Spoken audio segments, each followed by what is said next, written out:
Ignorance is not a demon, therefore you cannot cast it out. To reverse ignorance, you have to unlearn, learn, and relearn Newton's first law, which state that an object will remain at rest or motion until an outside force changes that state. Attest to this fact. The state of your ignorance is the object at rest or motion here, and only knowledge, the net external force, can change that state. Proverbs 1 verses 22. Visit my blog, thorpertycurse.wordpress.com. Sorry, I've lost track. What are we praying for now? Oh, we are praying, Sister Tiabini, that God might see fit to help the poor. If you want to help the poor, why don't you just melt this God guy down and pass them out like coins? I mean, cut out the middleman, right, guys? Blasphemer! How dare you bring logic into God's house? Return to your slab! So the hardest thing I've had to accept since I've been here is that Hausas, my tribe, my people, unfortunately are not going to allow Nigeria to become what it's meant to be.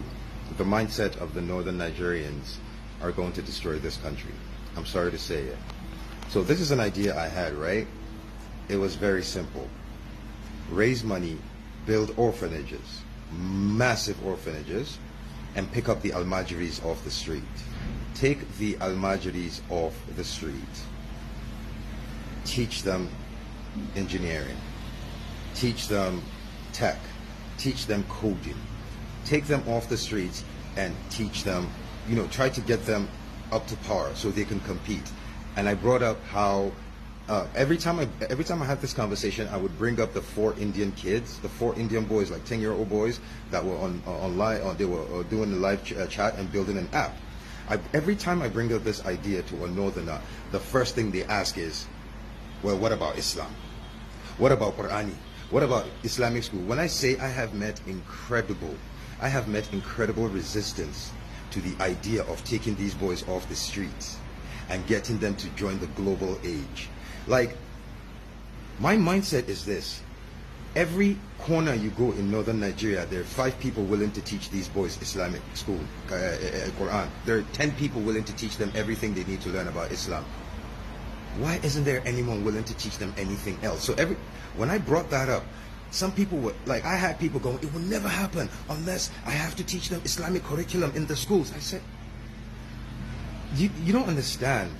Northern Nigerians are against the idea of changing the trajectory and the outcomes of Almajiris.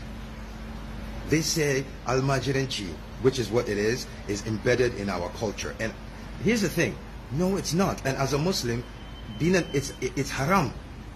I fucking said it. Any northern Nigerian that wants to step the fuck up, do it. It is haram. Because you are not allowed to bring a child into this world that you cannot raise. And there are fuck ton of Hausa men and women who have babies with no intention of, they know they will only take care of that child to a certain age, then they'll pawn that child off. There are a fuck ton of imams, men in the north, who rely on these kids for a living. They send these boys out every day to go earn a living and come back and give them. I thought of an idea that, look, we need to find a way to raise money, build orphanages, teach these boys tech, teach them engineering, teach them robotics, let them compete with the global populace. And every time I bring this up, every fucking Hausa person I tell this shit to wants to argue with me. They say it's not going to. They are vehemently against this. So I need you to understand, I need to ask you, how will Nigeria as a fucking country compete with the likes of Ghana, South Africa, Malaysia, Singapore, Indonesia, when the northern Nigeria is part of Nigeria? The most fucked up thing I'm going to have to say as a Hausa man is, for Nigeria to advance, they have to get rid of Hausa. They have to get the north Nigeria, it can never work. This is a sad, sad realization that it can never work. Like, this is insane. And I am Hausa. This is fucking crazy. Wait, let me show you something. Right here, this is attestation of citizenship from New York. As you can see, I am from Shanono local Gwamang in Kano State. I am as fucking northern Hausa as it fucking gets. I am as Aboki as it could possibly fucking get. And I am saying, Nigeria, to win, to compete on the global stage, Nigeria will have to get rid of the north. It will not happen with my people are actively holding this country back. It is so fucking insane.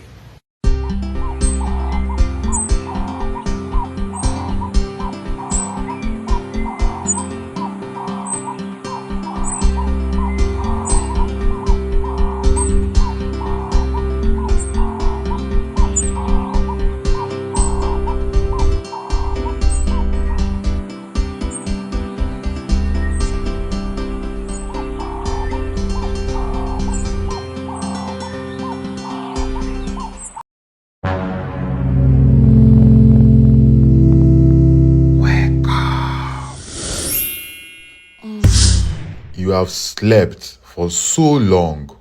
You've been a sheep all your life. Why did you wake me up? Because it's time to remember who you are and what you are here to do. Okay, I'm awake. What's next? Awareness. This is where you become aware of your external and internal world. So how do I gain awareness? By seeking knowledge, And after that, you become a fully conscious being. how? Come with me.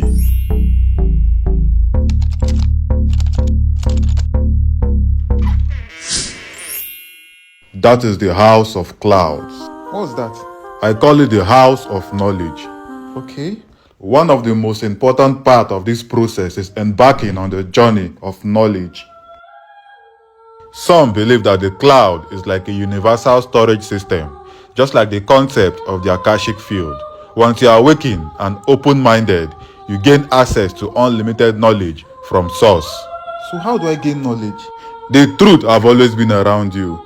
In books, entertainment, and even the media, all you need to do is seek. I've heard people talk about spiritual awakening. Can you explain what it really means? The awakening is a deep realization. It's a point in your life where you begin to break free from thoughts, ideas, or patterns that have held you back for so long. Okay, so how long does it take to awaken? Awakening was never meant to last forever, although there are stages of awakening. Okay. Each stage is like an initiation process. It opens your eyes to new levels of enlightenment. Can you explain further? It is the moment you realize who you truly are by stepping into your power. Okay, how do I know it's time for me to step into my power? Because I've been going through this awakening for some time now. You step into your power by taking action. Once you've received the knowledge, the next step is to use what you've gained. So how do I know when is the right time for me to act? Because I've been seeing signs and synchronicities. I've been reading spiritual books, searching for the truth, watching content. I just want to know when is the right time for me. This is where many of you get stuck.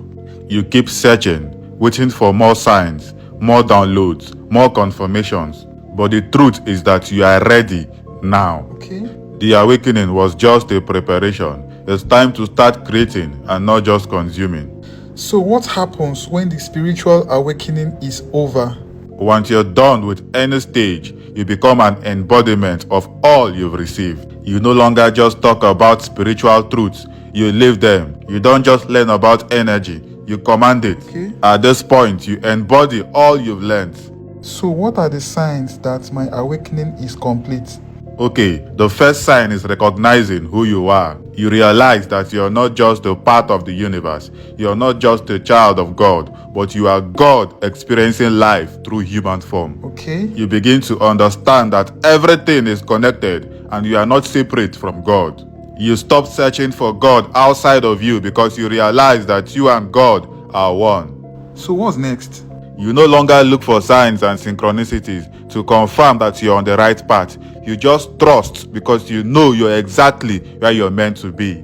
So does that mean that life becomes perfect? No, challenges and obstacles still comes, but the difference is that you don't fight them. You no longer see difficulties as punishment. You understand that everything is happening for you and not to you. And with this realization, you see lessons in difficult situations and you learn from it. Okay, so what's next? The next step is trusting your intuition. Yeah. Before my awakening, I usually overanalyze. Like most times I second guess myself. I don't trust some of my ideas. I look for what's trending. I depend on the advice of others. I don't listen to my own inner voice. Once you've gotten to a stage where you no longer doubt your intuition, you trust your inner voice to be your guide. You know when a situation or person doesn't feel right. You walk and move when your spirit tells you to because you are no longer indecisive. This is one of the clearest signs that your awakening is complete. What else? Material desires no longer control you. So does that mean that I shouldn't have any material possessions? No, it means you don't chase them blindly. You allow them to flow naturally without attachment and desperation. This is what makes abundance find you without so much effort. That's true. Most people define their worth by money and status until they realize that true wealth is inner peace. True success is working in your purpose. Okay, I get. The aim is to live in abundance without attachment. Exactly. Okay. Money aligns with your energy. I used to see money, material possessions, and even status as the goal. But right now, I've come to understand that these things are just tools. They come naturally when you walk in your purpose. Yes, the next step is embracing peace and solitude. At this point, you're not scared of being alone, looking for constant validation, constant company, looking for excess engagement from the world. There was a time in my life when solitude felt so uncomfortable. Being alone brought out restlessness, sadness, and even doubt. And most of the times, I'll look for something to distract myself from the silence. Okay. By playing music, movies, and even social media. Most people do not understand the importance of solitude. It gives you an unexplainable aura. It allows you to listen to your own voice. Once you master solitude, you don't seek relationships from a place of emptiness because you are whole and fulfilled. You don't tolerate draining relationships. You don't force yourself or force connections on people. You choose to stand alone than surround yourself with fake people. You find yourself comfortable in your own space and presence. Once you reach this stage, you radiate a profound amount of peace, a quiet confidence, and a kind of energy others can feel but might not be able to explain. Okay. Solitude gives you the chance to ask yourself questions and seek answers from your higher self. Yeah, at first, when I came to the realization, it was both overwhelming and isolating because I began to see and notice things that others couldn't. Yeah, and the final step is a strong call to step into your purpose. There was a time when I questioned my purpose, why I was here in this world, what I was meant to do with all the knowledge and awareness I have gathered. But now I feel an urgent call to step into it. This is the strongest sign that your awakening is complete. This sign cannot be ignored. It shows up in every aspect of your life, your thoughts and emotions. So true. You wake up with a feeling that you're meant to be doing something greater. It comes with an internal pressure saying you were not awakened just to observe, but to act. Yes. Because you've been prepared, guided, and transformed. This calling comes in different forms. A desire to teach, heal, or guide others through your talent, art, gifts, and other forms of creative expressions. But I don't have some of the things I need to start. You may not have all the answers or know every step ahead, True. but you are exactly where you're meant to be because you have the right amount of wisdom, experience, and life lessons to carry out your mission. Great one, the waiting is over, the preparation is done, and your mission begins now. Get my new book.